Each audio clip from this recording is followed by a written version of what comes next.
তাদের ডাকের কারণে হয়তো আল্লাহ আমাদেরকে মাফ করে দিবেন। আজকে চলুন আমরা আল্লাহর দরবারে বলি, আজকে কয়টা মাস হয়ে গেল?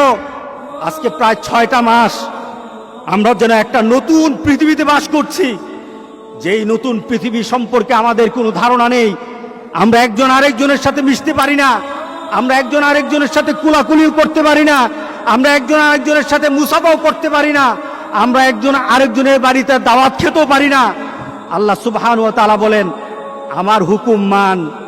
মুসাকে যেভাবে আমি বিপদ থেকে বাঁচিয়ে দিয়েছি, ইব্রাহিম আলাইহিস সালামকে আমার কথা মানার পর যেমন কুরবানি সন্তানকে না দিয়ে আমি দুম্বা দিয়ে কুরবানি করার ব্যবস্থা করে দিয়েছি, আমার কথা মানো, আমি ঠিক তোমাদেরকে ওইভাবে একটা মর্যাদার শিখরে দিয়ে দেব ইনশাআল্লাহ।